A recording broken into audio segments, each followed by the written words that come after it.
नमस्कार, आपके साथ मैं हूं दीपशिखा भारद्वाज और आप देख रहे हैं हमारे चैनल का डिजिटल लाइव। और आज का हमारा ये डिजिटल लाइव रहने वाला है धर्मांतरण को लेकर। छांगुर बाबा, ये नाम लगातार आप सुन ही रहे होंगे। ये नाम एक ऐसा नाम है जिसे धर्मांतरण का मास्टरमाइंड माना जा रहा है।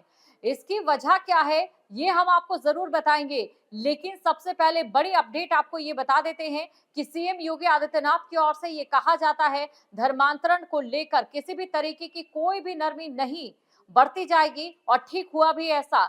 जैसे ही ये पूरा मामला सामने आता है उसके बाद सीएम योगी आदित्यनाथ के आदेश पर जो छांगुर बाबा की आलीशान कोठी थी उस पर बुलडोजर चला दिया गया। जी हाँ, ये आपको बड़ी जानकारी हम आपको दे रहे हैं। छांगुर बाबा की आलीशान कोठी पर बुलडोजर कार्रवाई की गई है। और इसी के साथ आपको ये भी बता दें कि जितनी भी अवैध संपत्तियां उस धन के जरिए अर्जित की गई थी, जिसे विदेशों से फंडिंग कराया जा रहा था या फिर धर्मांतरण के एवज में लिया जा रहा था, उसको लेकर कुल मिलाकर अब तमाम जो संपत्तियां हैं उन्हें जब्त किया जाएगा। इसी के साथ आपको ये भी बता देते हैं कि आखिर कैसे जो छांगुर बाबा हैं उनकी ओर से लगातार धर्मांतरण का ये खेल खेला जा रहा था। आखिरकार ये छांगुर बाबा कौन है और कौन थी उनकी वो महिला मित्र जो उनके साथ इस पूरे खेल में शामिल थी। इसके अलावा उनका जो नेटवर्क है कहां कहां तक फैला हुआ है, ये तमाम जानकारी हम आपको देंगे। सबसे पहले बात करते हैं छांगुर बाबा ने अपनी शुरुआत कहां से की। आपको ये जानकारी दे दे, छांगुर बाबा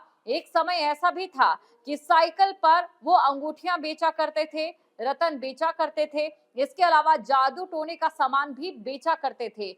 लेकिन धीरे धीरे उन्होंने लोगों को अंधविश्वास में लेना शुरू कर दिया, मनोवैज्ञानिक तरीके से उनका माइंड वॉश करना शुरू कर दिया। और फिर कुछ ऐसा होता है जिसके बाद एक बड़ा खुलासा कुछ सालों बाद हुआ जिसने पूरे भारत के होश फाख्ता कर दिए, खासतौर से उन लोगों के लिए जो लोग ये कहते थे कि केरल स्टोरी सिर्फ और सिर्फ कहीं ना कहीं एक प्रोपेगेंडा है।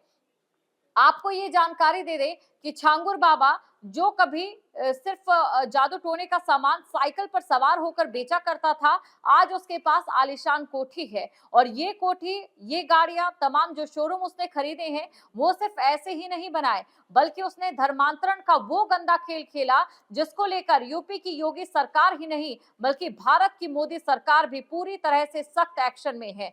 आपको ये जानकारी दे दें कि छांगुर बाबा पहले जहां साइकिल पर ये छोटा मोटा सामान बेचा करते थे, उसके बाद लोगों का माइंड वॉश करने का और साथ ही साथ लोगों को जादू टोना या फिर लोगों को ऐसे फंसाने की कोशिश करते थे, उसके बाद वो राजनीति में भी सक्रिय हो जाते हैं। हर एक पहलू पर हम आपको तमाम चीजें बताएंगे, कैसे वो लड़कियों को फंसाया करते थे और कैसे उन्होंने धीरे धीरे 100 करोड़ का जो लेन देन है वो किया है और कहां पर किन लोगों को निशाना बनाते थे। दरअसल आपको ये बता दें कि छांगुर बाबा बलरामपुर के ग्राम रेहरा माफी का रहने वाला है। और साथ ही आपको ये भी जानकारी दे दें कि जो उनकी महिला मित्र है उनका नाम है नसरीजन, जिन्हें कोर्ट में भी पेश किया गया और उसके बाद पुलिस ने उन्हें गिरफ्तार भी कर लिया गया है। इसके अलावा आपको ये भी बता देते हैं कि छांगुर बाबा किस तरीके से लोगों को, खासतौर से हिंदू लड़कियों को अपना निशाना बनाया करते थे। दरअसल यहाँ पर छांगुर बाबा की ओर से जो पैसे उन्हें मिला करते थे उनसे लव जिहाद और पैसों के लालच में फंसकर हिंदू से मुस्लिम बने 15 लोगों का शुद्धिकरण भी कराया गया है हाल ही के दिनों में। अब लगातार देखिए ऐसी लड़कियां निकलकर सामने आ रही हैं जो ये आरोप लगा रही हैं कि छांगुर बाबा ने उन्हें फंसाया और कई ऐसे लड़कों को तैयार किया गया था जो अपना नाम बदलकर हिंदू नाम रख लेते थे और अपने जो हिंदू लड़कियां हैं उन्हें प्रेम जाल में फंसाते थे। और प्रेम जाल में फंसाने के बाद किस तरीके से वो इन लड़कियों का धर्म परिवर्तन भी कराते थे। कई लड़कियों ने ये भी कहा है कि जैसे ही जो छांगुर बाबा के वो कब्जे में आती थी, उसके बाद उनसे जबरदस्ती जो है वो इस्लाम धर्म कबूल करवाया जाता था। और अगर वो मना कर देती थी तो उन्हें साफ तौर पर ये कह दिया जाता था कि अगर उन्होंने ऐसा नहीं किया तो इसका अंजाम बेहद बुरा होने वाला है। इसके अलावा आप ये बात जानकर भी हैरान हो जाएंगे कि जाति के हिसाब से किस लड़की का धर्मांतरण किया जा रहा है उसका भी रेट तय था।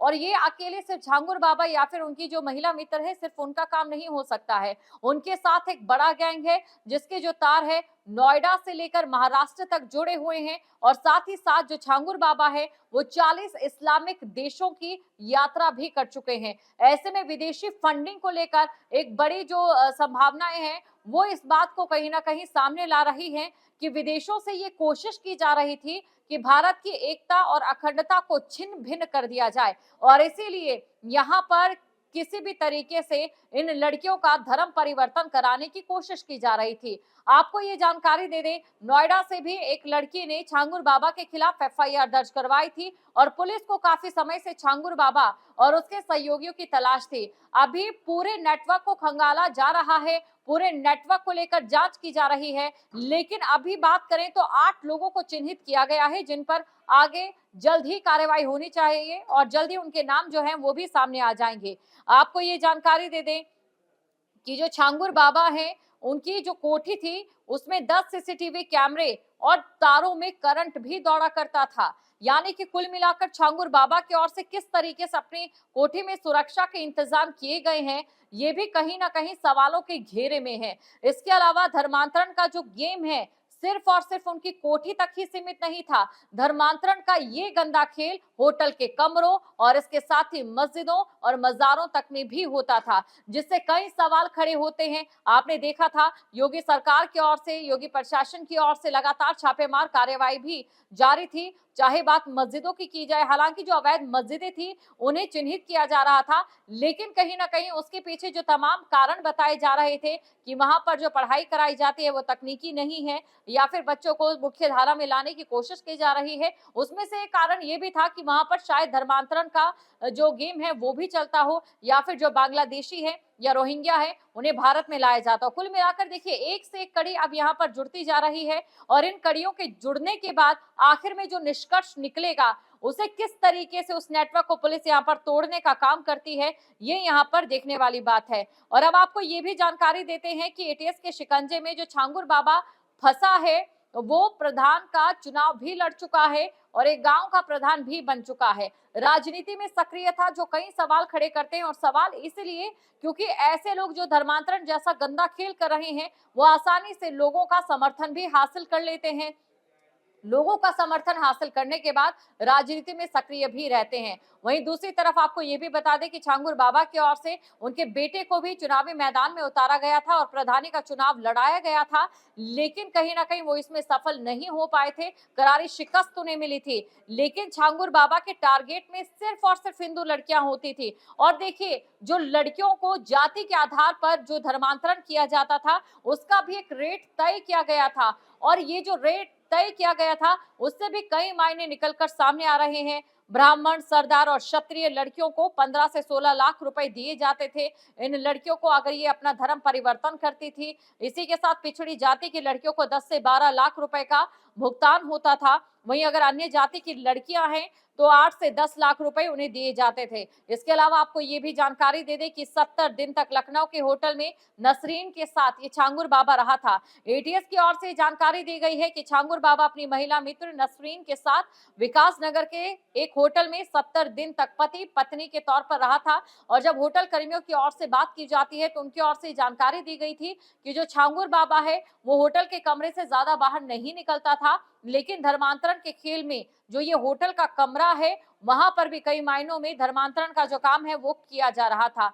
धर्मांतरण को लेकर कई जानकारियां आप देखिए निकलकर सामने आ रही है, लेकिन देखने वाली खास बात ये रहती है कि आखिरकार छांगुर बाबा का नेटवर्क कितना बड़ा है। और सिर्फ जो नेटवर्क है वो भारत तक तो सीमित नहीं है क्योंकि विदेशी फंडिंग भी हुई है, तो जाहिर तौर पर विदेशों में भी जो नेटवर्क है वो फैला हुआ है। और ऐसे में उन विदेशी नेटवर्क को लेकर उन विदेशी लोगों की क्या एक मंशा थी भारत में इस तरीके से धर्मांतरण के खेल को लेकर, ये बाहर आना अभी बाकी है। जहाँ भक्ति है हर शब्द में, कथाओं में छुपे हैं दिव्य रहस्य और ज्योतिष देता है जीवन को दिशा। धर्म से जुड़ी हर बातों को जानने के लिए हमारे चैनल स्तुति को सब्सक्राइब करें।